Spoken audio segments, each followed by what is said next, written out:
In a quiet New England village nestled between rolling hills and winding stone fences stood a weather-beaten grey house with green shutters.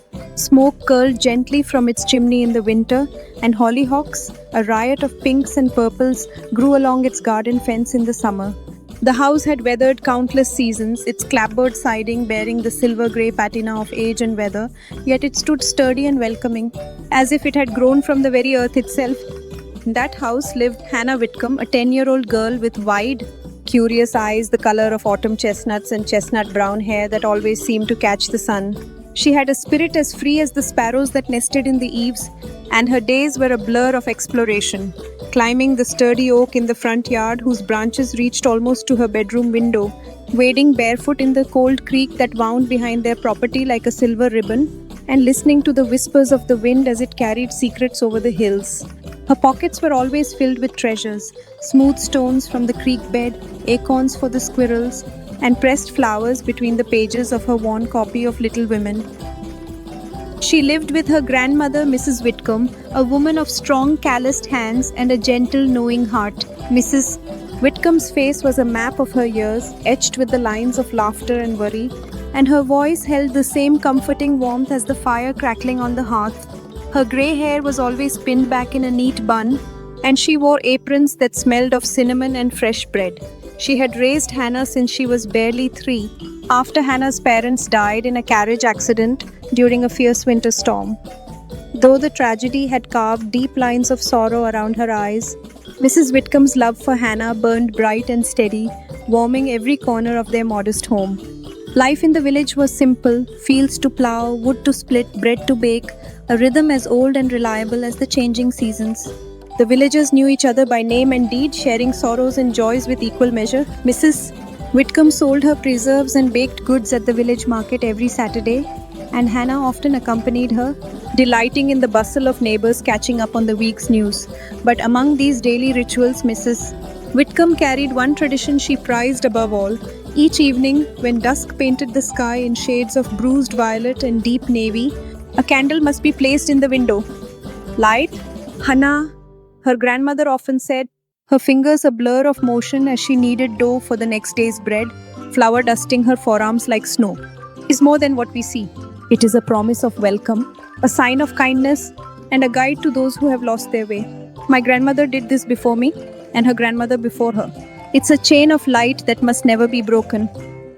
To Hannah, this chore seemed small, almost silly at first. She would look out into the vast, darkening landscape, a world of deep shadows and rustling trees, and see her tiny, flickering flame reflected in the glass. What good could a single, insignificant candle do against the immense, swallowing dark? The question would often linger on her lips, unspoken, as she rushed through the task, eager to get back to her drawings or her book. Sometimes she forgot entirely, her mind caught in the tangled threads of her day's adventures.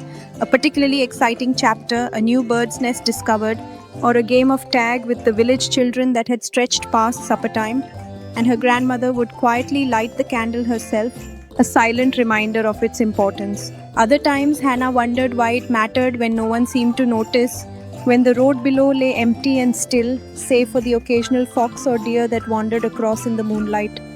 "Grandmother?" she once asked on a particularly lonely evening, her voice small against the growing silence.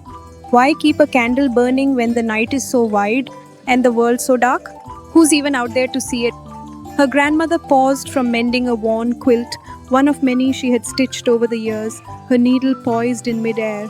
She smiled, a soft, patient curve of her lips that reached her eyes and reached out to smooth Hannah's hair with a touch as gentle as butterfly wings. "Because, my dear, the darker the night, the brighter even the smallest light will shine.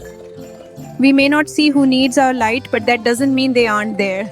Sometimes the most important things we do are the ones we never see the results of." It was a lesson Hannah understood not just about candles, but about hope and persistence, about faith in the unseen good that ripples out from small acts of kindness. But understanding was one thing, truly believing was another. The first time Hannah began to truly understand was one crisp autumn evening when the maple leaves had turned to flames of red and gold.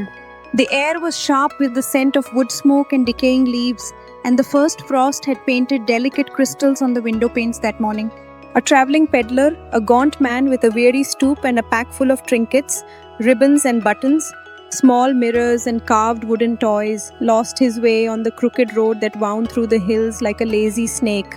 He had strayed from the main path, confused by the shifting mists and the unfamiliar turns where the road forked near the old miller's pond. He stumbled upon their house only because a single golden glow caught his eye through the evening mist.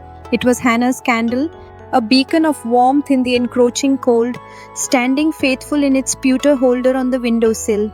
Mrs. Whitcomb welcomed him in from the chill, as was her way with all travellers, and they gave him hot cider spiced with nutmeg and a thick slice of her fresh-baked bread, still warm from the oven. He ate with a gratitude that went beyond mere hunger, his tired eyes brightening with each bite. "That little flame was a lighthouse for me," he told Hannah, his voice thick with emotion as he warmed his hands around the cider mug. "I thought I was lost forever in those hills, going in circles for hours. But that light, it was a promise that somewhere there was a home, a fire, and kind people. I've been traveling these roads for 20 years, and I can tell you there's nothing more beautiful than a light in a window when you're cold and lost." She carried those words like a stone in her pocket, turning them over and over in her mind through the following days. A lighthouse. The comparison stirred something in her chest, a flutter of pride mixed with wonder. For the first time, the candle was not just a chore.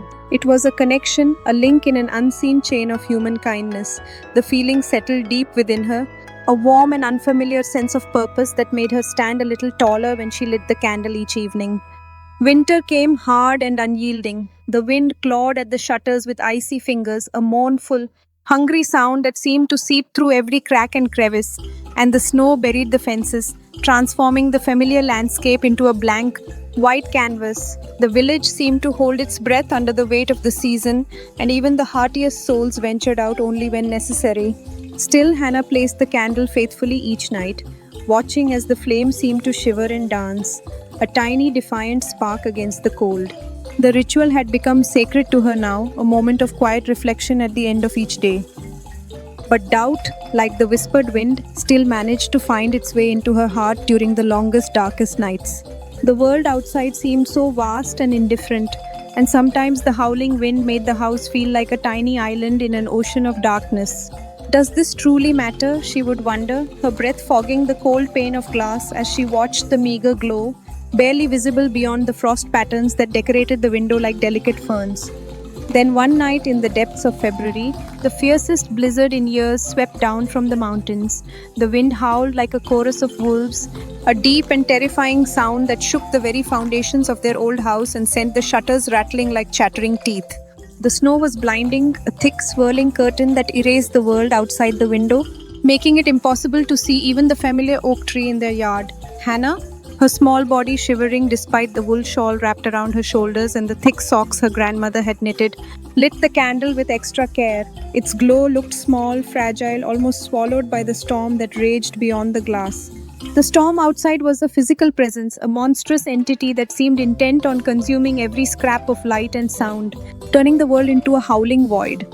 They huddled close to the fire that evening, Mrs. Whitcomb reading aloud from a book of Psalms while Hannah worked on her embroidery, the domestic sounds a comfort against the fury outside.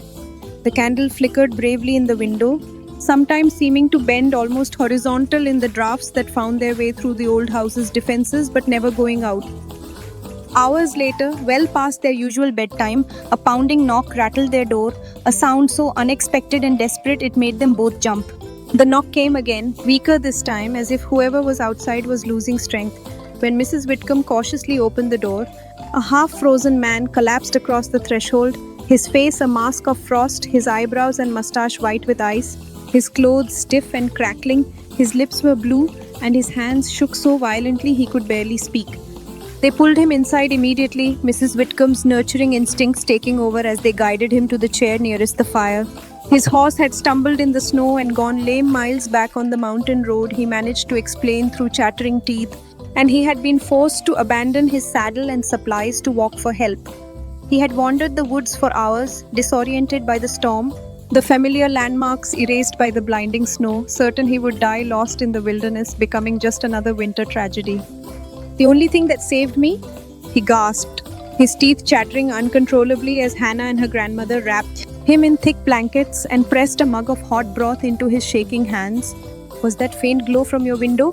I had given up hope. I was just walking, stumbling really, hoping for something, anything. My feet were so numb I couldn't feel them anymore, and I thought I was going to lie down in the snow and never get up again. And then I saw it, a tiny, winking star in the darkness, barely visible through the storm. It led me here, guided me step by step. That little light saved my life. Hannah's heart swelled, a sudden, powerful rush of emotion that brought tears to her eyes. She looked from the man, now wrapped in quilts and slowly beginning to thaw by their fire, to the small candle still burning steadily in the window, its flame unwavering despite the storm. The little flame she had doubted, the insignificant spark she had nearly forgotten so many times, had been strong enough to guide a man back to life through the worst blizzard in memory. It was a truth so profound it took her breath away and changed something fundamental in her understanding of the world. The world wasn't just big and dark, it was full of people who were lost, struggling, hoping, and a small act of kindness, even something as simple as a candle in a window, could be the difference between life and death, between despair and hope. From that night on, Hannah never questioned her task again. She lit the candle with a newfound reverence, her hands steady and sure, understanding now that she was part of something much larger than herself. As she set it on the sill each evening, she would whisper a silent prayer for whomever it might reach, a stranger lost in the dark, a weary traveler far from home, or just a neighbor feeling lonely and forgotten. The candle was no longer just a light, it was an extension of her own heart, a message of hope and welcome sent out into the world like a letter to unknown friends. As word of that winter night spread through the village, travelers on the crooked road began to know their home as the house with the faithful light, and they would often stop to share stories of how its steady glow had cheered them on their way or helped them find the path when fog rolled in from the valleys. Neighbors spoke of its comfort on dark winter nights, saying it reminded them that even in the loneliest hours, they were not alone in the world. The small, unassuming tradition had grown beyond their own home, becoming a part of the village's folklore, a symbol of the quiet goodness that could flourish even in the most ordinary places. Years passed like pages in a well-loved book. Hannah grew into a woman, her hands becoming as steady and capable as her grandmother's had been, her spirit bright with the wisdom earned through seasons of tending the light. Her curious eyes now held a deep, compassionate understanding of the world's sorrows and joys. Though her beloved grandmother passed away on a gentle spring morning, leaving a quiet void in the grey house that no amount of sunlight could quite fill, Hannah kept the tradition alive, tending the flame with the same quiet devotion she had learned as a child. The candle became a living memory of her grandmother's love and wisdom, a light passed from one generation to the next like a sacred trust. When Hannah married Thomas, the village blacksmith, and children began to fill their home with laughter, she taught each of them the importance of the evening ritual. This light, she would tell them as they took turns placing the candle in the window, connects us to everyone who has ever been lost, everyone who has ever needed hope. It costs us nothing but a moment, but it might mean everything to someone else. Long after the village still told her story, the girl whose small candle once saved a life in a blizzard, and whose faithful flame became a symbol of kindness for all who passed that way. The story was passed down from parents to children, a simple but powerful parable about the importance of small acts of goodness. Other families began placing candles in their windows too, until the entire village became known throughout the region as a place of welcome and refuge.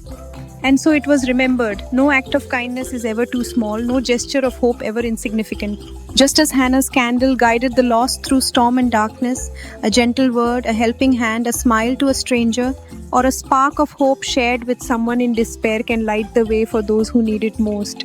It was a lesson written not in books, but in the flickering dance of a candle flame, a lesson learned in the quiet of a cold winter's night and cherished for a lifetime, passed down through generations like the most precious inheritance of all.